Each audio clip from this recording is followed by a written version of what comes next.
I've mentioned before that I hope you can't hear like my dishwasher and laundry machine. But now I seem to have the hail uh, on the window. I'm hoping you can't pick up that too much. That's like perfect stay indoor watching movies, play games weather, having hail outside. And one movie that I watched is Candyland. Oh boy, Candyland. Um, Candyland is raw. Candyland is brutal and it's in your face, and it's there from frame one. I should probably mention here straight up first. Candyland is about prostitution, assault, abuse, and murder, and you get to see it all uncensored, not sugar coated. So if you're not up for that, uh, might I suggest uh, go watching something else? I have a few videos here on my channel. Feel free to browse and let me know if you found something interesting that better suit your taste. But you should know that going in. Candyland is the name of a truck stop and a nearby motel. It's the call name. Nickname is what I'm looking for. And here at this motel, truck stop, kiosk, little area, there's actually not a lot of establishing shot thinking about it. Like, I don't remember seeing quite where this takes place. Um, but I also don't really remember it being issues, just here that I have to describe it to, that I'm finding that I don't really know. Like, I mean, there's a, yeah, truck stop, there's a shop they can go get, like a kiosk, truck stop thing, they can get some sandwiches and stuff. And when I say they, I should follow my somewhat script when I do these, so it doesn't always get improvised one-man show over here. Here at this truck stop, nicknamed Candyland, is where we find a little group of sex workers. It's the word. 3 female and 1 guy.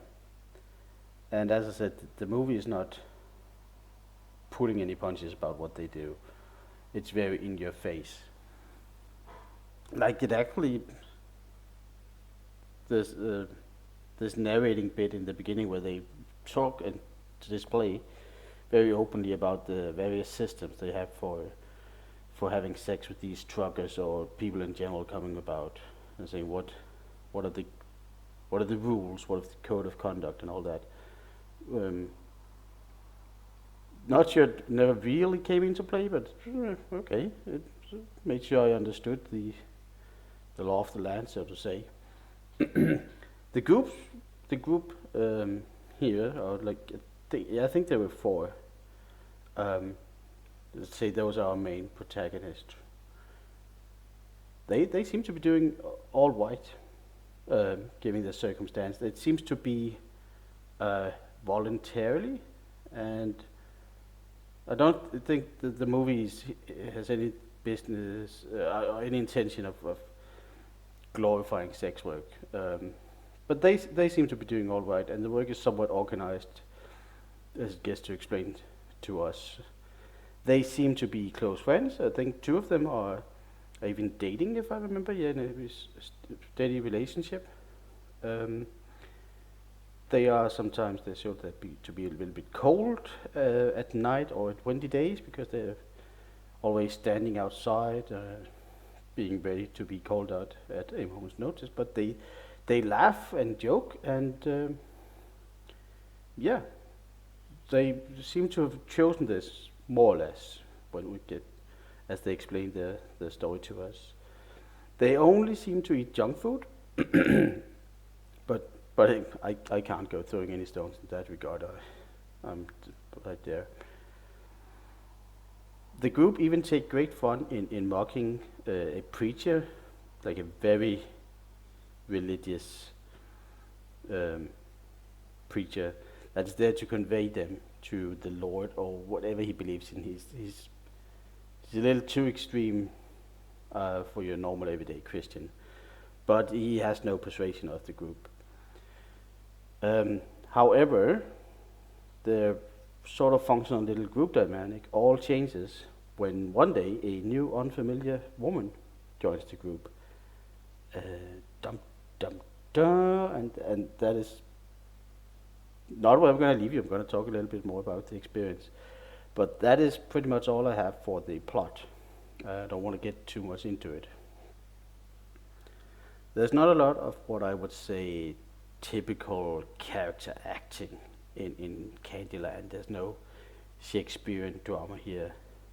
The new girl that I just mentioned have to show some conflicting emotions through the movie, throughout the movie, and I believed her performance.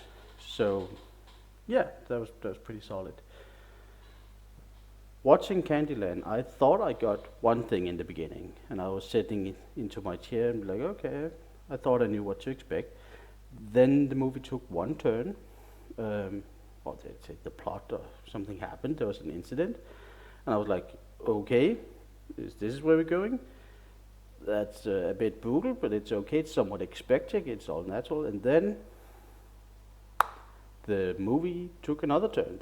The plot tumbled up and down. Yeah, it became something else entirely, and I was not prepared for that. It does not feel right to say that I enjoyed a movie like Candyland, given its subject, but I was engaged. Um, I was thrown some curveballs and overall taken for a ride, and I appreciate when a movie can do that. When I'm kind of like, okay, didn't see that coming. That's always nice, or mostly nice. I'm sure there's some example with totally random, getting sidetracked. If you have the stomach for it, movie is a bit brutal. Can handle those things that I mentioned in the beginning. I'll say maybe you should go visit Candyland too. Um, yeah, I'm happy I watched the movie. It's it's gonna stay with me for a while. I'm gonna think about it more than I usually think about the movies that I watched. Um, and that's a good sign. I think that the movie just didn't go right through me, and that is why I'm recommending on your own, if you if you're up for it, you should watch Candleland. It's brutal, but it has a few tricks up its sleeve. I don't have anything else up my sleeve actually, so I'm not going to take any more of your time. Thank you for stopping by today.